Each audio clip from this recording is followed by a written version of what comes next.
toujours dans ce fabuleux endroit qui est la ferme de la Résistance. Nous avons l'occasion là d'accueillir avec notre ami Stéphane Espic. Magnifique Stéphane. Ouais, Tu es, le soleil tu arrive, es, donc tu, il faut tu es profiter. magnifique comme ça. Tu es magnifique. Et nous accueillons Thierry. Ouais, ouais. Donc Thierry, est-ce que tu peux nous parler de toi?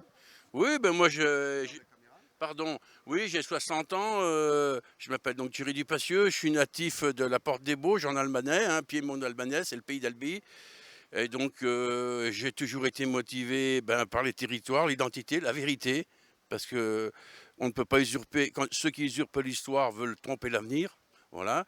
J'ai été élevé dans une ambiance et comment dire, un esprit girondin dès le début. Dès mon plus jeune âge, j'ai été intéressé. Je me rappelle toujours la première fois que l'emblème de la Savoie m'a interpellé. J'avais à peine 4 ans. Donc j'ai eu la chance d'avoir un père fondamentalement girondin, un instituteur qui nous a appris l'histoire de Savoie.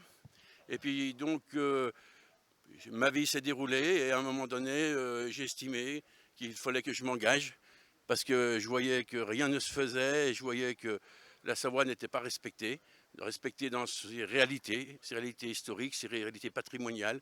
Patrimoniales, c'est sa géographie, son agriculture, ses rivières, tout y est, ses spécificités, parce que c'est un territoire très très spécifique, quasiment unique. Et donc, je me suis engagé. Et là, aujourd'hui, donc, je suis au mouvement Région Savoie. Et donc, nous avons une équipe. Moi, je suis remplaçant sur l'albanais. Et nous avons de très bons candidats. Une femme, Véronique Palmier-Dupassieux, qui est ma sœur, 51 ans.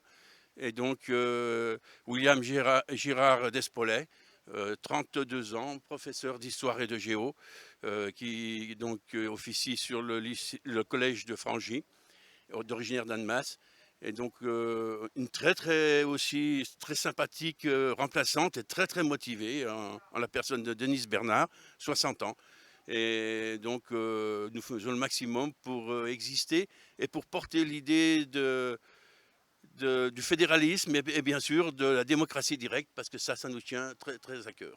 Ok, ben, je te remercie. Ça te parle ce qu'ils viennent de nous dire, Bah oui, ouais. Stéphane? Alors on ne présente pas de liste sur l'albanais, donc je pense qu'on est compatible parfaitement et je pense qu'on doit se fédérer justement pour monter un front contre les dérives actuelles du pouvoir et promouvoir justement une démocratie directe ensemble. Donc ce serait très intéressant qu'on puisse fédérer et montrer qu'il y a une union qui se fait avec les citoyens, une synergie et une convergence de points de vue. On converge tous vers la démocratie directe. Écoutez, en tout cas, nous, par rapport à l'Alliance, on vous soutient. L'Alliance du peuple soutient vos candidatures et on lance un appel vraiment à tous les Savoyards. Venez soutenir ces belles personnes qui veulent un réel changement. Arrêtez de voter pour ces politiques qui sont là depuis 40 ans. Votez pour des belles personnes comme elles qui sont de véritables citoyens et qui sont là vraiment pour vous défendre. Et Merci. si on n'arrive pas à se défendre, si les choses ne changent pas au niveau de la France d'ici les élections présidentielles, si on repart dans le même catastrophisme qu'actuellement, eh bien, nous aurons un nouveau mot d'ordre, la sécession. Nous serons obligés de faire sécession pour préserver les institutions comme dans l'esprit de Charles de Gaulle et donc de continuer en Pays de Savoie avec une 5e République modernisée, restaurée. Non, 5e. Je passe à la 5e.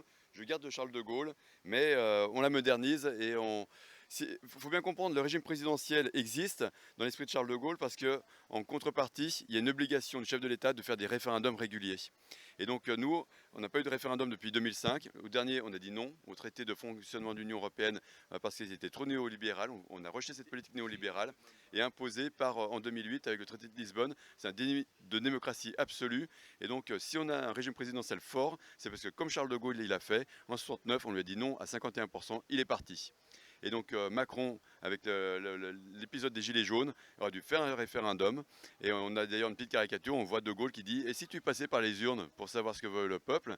Eh bien justement, le petit bonhomme usurpateur Tartuffe que l'on a actuellement à la tête de l'État serait parti sur un référendum. Donc il ne respecte pas la Constitution. Et c'est ce que je dis moi régulièrement sur les pendances parlementaires, respecter la Constitution dans l'esprit de Charles de Gaulle. Si c'est présidentiel, c'est qu'en face, il y a forcément du référendum, 2, 3, 4 référendums par mandat. Voilà, ben écoutez, on va souhaiter quand même qu'on n'ira pas en sécession. On va souhaiter que le peuple vienne voter pour les mouvements citoyens. Il y a plein de mouvements citoyens en France. Bien, prenez vos responsabilités, chaque Français et tous les abstentionnistes. Prenez en compte ces élections départementales et régionales. C'est historique. Il y a des mouvements citoyens qui se présentent à ces élections. Venez les soutenir, venez voter, venez soutenir votre pays, venez soutenir le peuple de France. Merci.